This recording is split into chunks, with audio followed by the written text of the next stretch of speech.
The sink gurgled as the last bit of soapy water drained. I dried my hands on the dish towel hanging from the oven handle, folded it neatly, and turned toward the quiet. Then my phone lit up.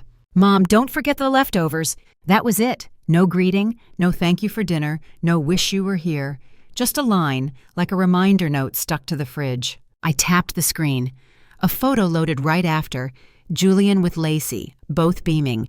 Her parents across from them, raising their glasses in a toast. Ribeye steak, twice-baked potatoes, warm bread on the table. Crisp napkins folded just so. They were at Greer's, the fancy bistro downtown. I recognized the candlelight and slate walls immediately. It was where Julian used to beg me to take him every birthday when he was a kid, back when a slice of carrot cake there felt like luxury. I locked the phone without responding and set it face down on the counter. The fridge hummed behind me. When I opened it, I was met with a chill and the bland smell of something that had been reheated too many times. The casserole dish I'd made 3 days ago, half-eaten, pushed to the back, sat next to a container of plain pasta. Nothing else. No note, no plate saved. I closed the fridge gently.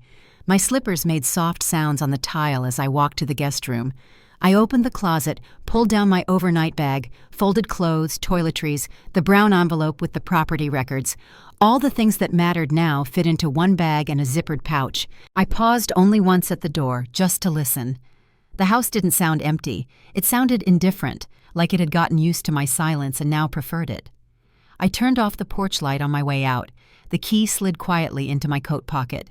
The first time they asked me to move in, Julian had that worried wrinkle between his eyebrows. "Just until Lacey goes back to work," he said. "You'd be doing us a huge favor, Mom. And Leo loves you." I said yes before he finished the sentence. Of course I did. I packed up my condo in 2 weekends, gave away most of my furniture, kept only what would fit in one room. I even made jokes about how I'd finally get to be the full-time grandma I'd always wanted to be. That was 2 years ago.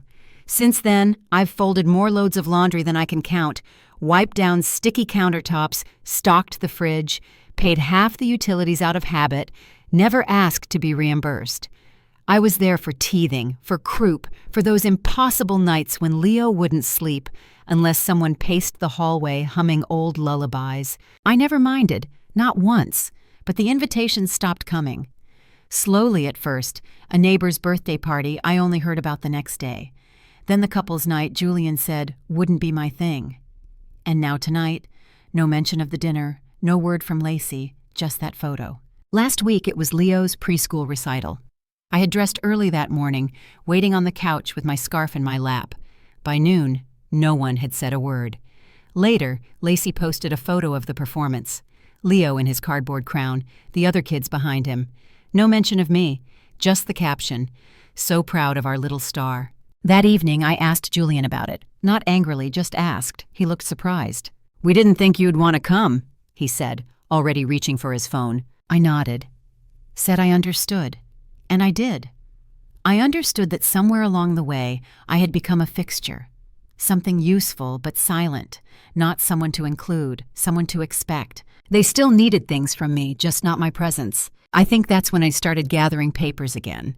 The lockbox had lived at the back of my closet for as long as I could remember. I hadn't opened it in over a year, maybe longer. But that night, after the dinner photo and the pasta, I sat cross-legged on the guest room carpet and turned the key. Inside, everything was where I left it. Insurance documents, pension statements, my will, and beneath it, the deed. My name sat plainly across the page, printed in clean, bold type. Zeta Vaughn, co-owner. No expiration date. When Julian and Lacey were scrambling to close on the house, their loan officer had called me in a panic. There'd been a delay with financing. Without help, they'd lose the bid. I transferred the funds, $78,000, from Van's retirement account that same afternoon. My late husband's pension cashed out in full. Julian called me a lifesaver. Lacey brought me flowers the next day. We agreed verbally that it was a temporary co-ownership. I told them I didn't need control, just clarity. "Your family," Julian said. "We'll work it out later." But later never came, and they never asked me to remove my name. I suspect Julian thought I forgot, or didn't care, or that the papers somehow lost their weight over time. But I've always kept copies. It's habit. 30 years in accounting teaches you to never misplace a signature. I filed everything twice, once for the house, once for myself. The utilities, too. The electric bill still came in my name, the water, the trash. I handled them online now, automatically. I kept the passwords tucked inside my planner, not because I planned to use them against anyone, but because I was raised to believe it was better to be thorough than surprised.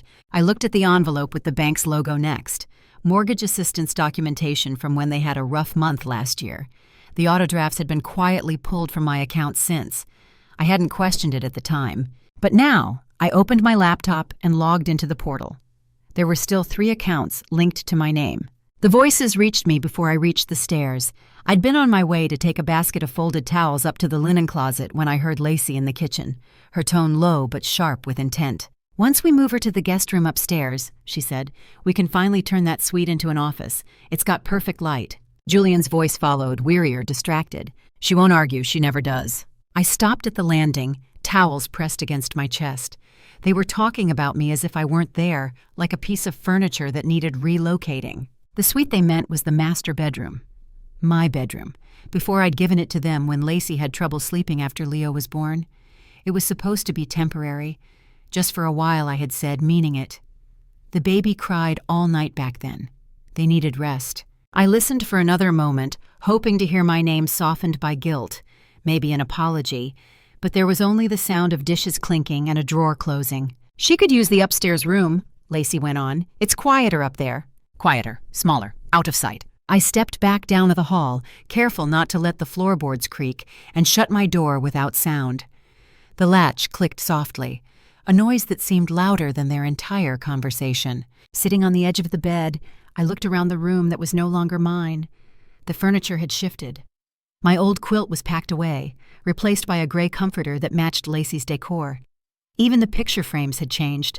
Where once there was a photo of Julian as a child, now there was one of Lacey and her co-workers smiling at a conference table. It struck me then how easily space can be rewritten, how memory can be painted over, a life replaced in increments. I folded the towels again, just to keep my hands from shaking, then placed them neatly on the chair by the door. I sat still for a long time, listening to them move around downstairs, and knew I needed to start moving too.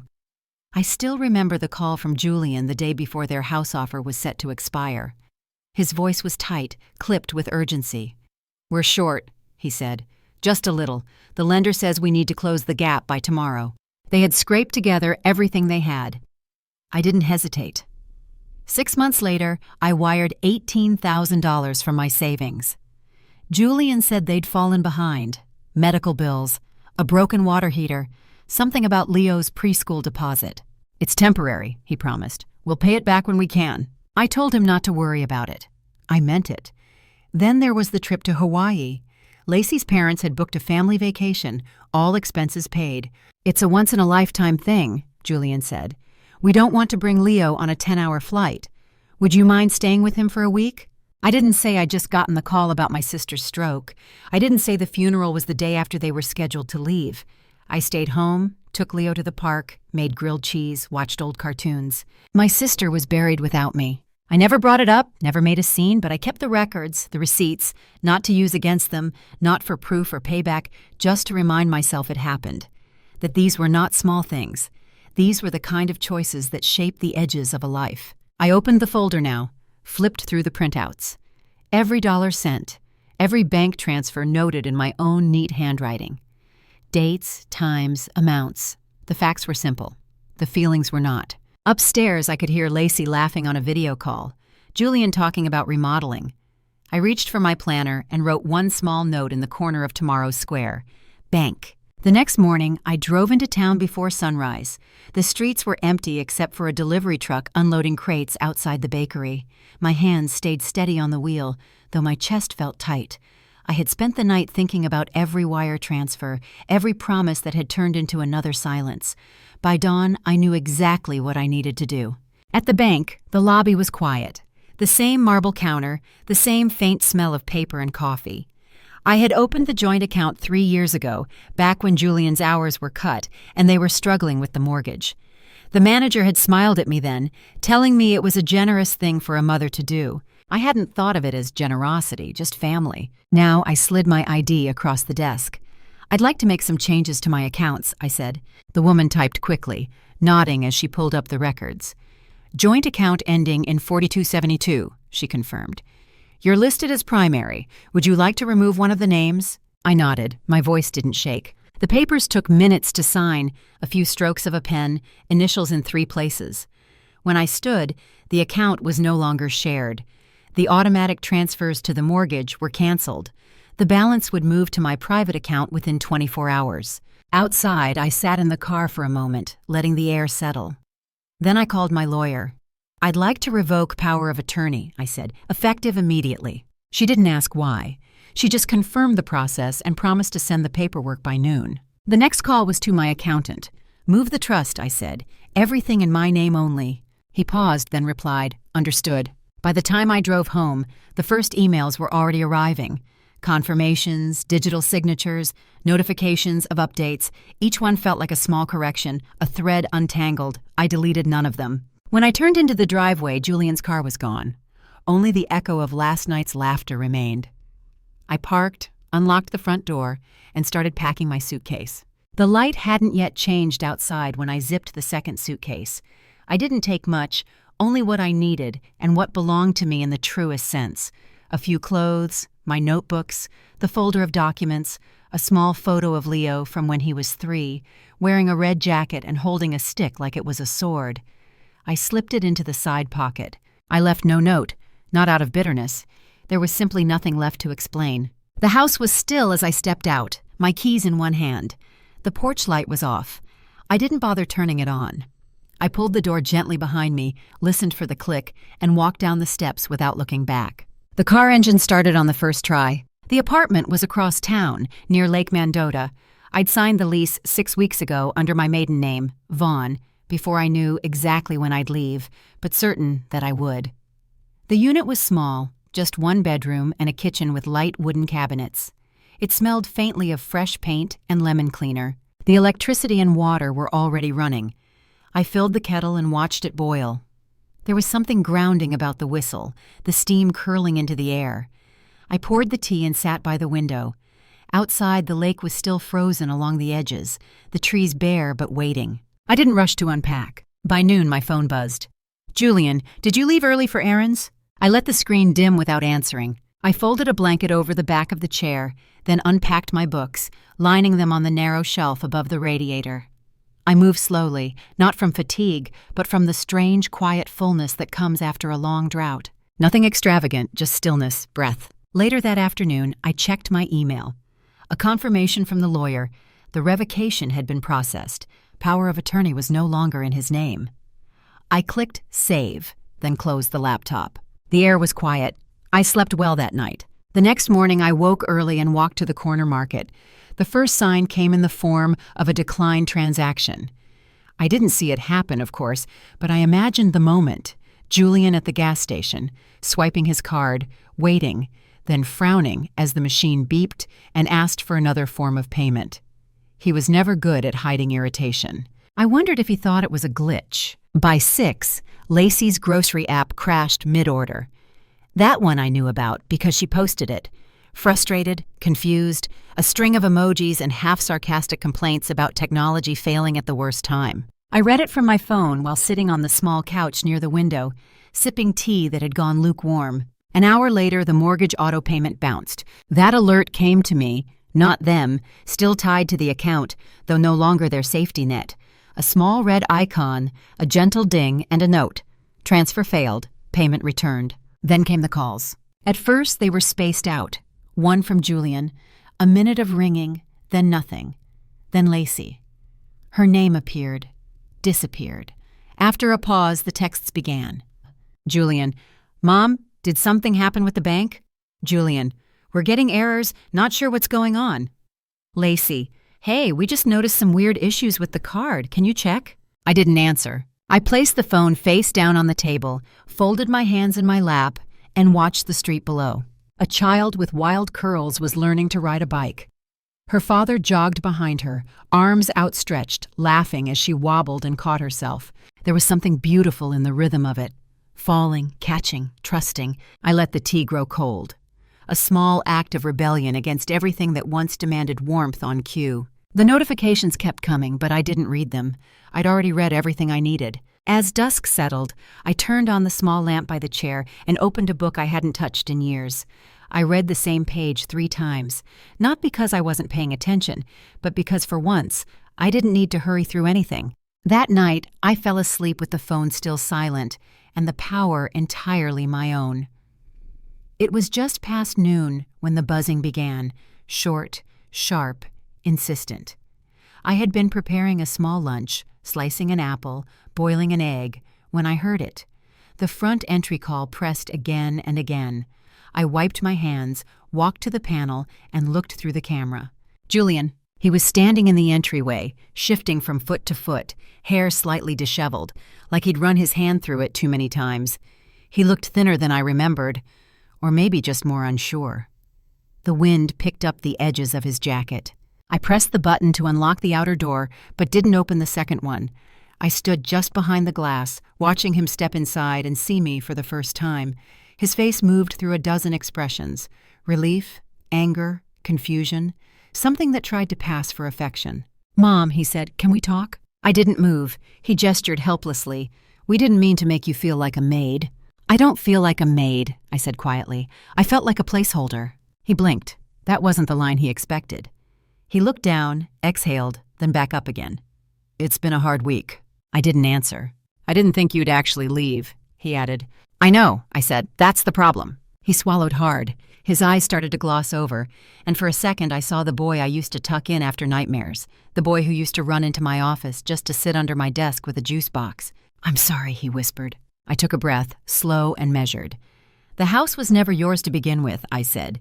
"You just thought I'd forgotten that." He didn't argue. He only nodded once, eyes cast down.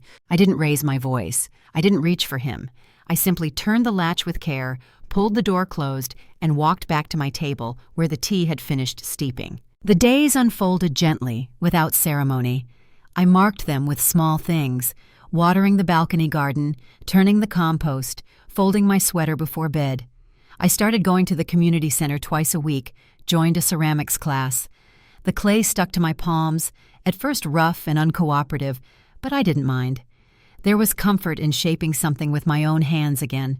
On Thursdays, I read aloud with the local literacy group, mostly children, a few teenagers. I brought old storybooks I'd saved from when Julian was little. Most still had faint pencil markings from his early years, where he'd traced the letters with his finger and asked me what every word meant. I didn't bring that up when I read to the kids. Now, the apartment stayed quiet, but it didn't feel empty. I kept the windows open when it was warm enough. I let in the smell of coffee from the shop downstairs. I let in laughter from passing bikes and barking dogs. And slowly, I began to feel like I belonged somewhere again. Then one Saturday morning, the buzzer rang once. Just once, not insistently. I answered without checking the panel. When I opened the door, Leo was standing there holding a handmade card. He wore sneakers with mismatched laces and had a smudge of blue ink on his cheek. "Hi, Grandma," he said. "I made this at school." No one was with him. No one waited in the hall. I invited him in. He kicked off his shoes and sat cross-legged on the rug. I poured us both water, then pulled out an old puzzle from the closet. We worked on it for over an hour, neither of us in a rush. He told me about a turtle his class was raising. I told him I'd seen a red bird nesting near my balcony. He asked if he could come back next week. I said yes. Later, after he left, I walked into my bedroom. On the bookshelf was a photo of Julian taken when he was about 5, sitting on a swing with his arms in the air. It was still turned around. I let it stay that way. That night, I sat by the window again, watching the sky fade into violet. The streetlights blinked on, one by one, across the lakefront. I thought about how silence used to feel heavy, like an accusation. Now it felt like space, earned, deliberate. In the weeks that followed, Leo visited often. Sometimes he came with finger paintings, other times with questions about spelling or clouds. Once he brought a broken toy car and asked if I could fix it. We sat on the floor with a screwdriver and glue, and by the end of the afternoon, the wheels turned again. He grinned so wide that it almost hurt to look at him. There were no calls from Julian or Lacey, only the sound of the occasional message ping that I never opened. I didn't block them. I just let the words accumulate quietly, unread. Every Sunday, I took long walks by the lake. The ice melted, the ducks returned, the water brightened into silver. I learned the rhythm of my own footsteps again.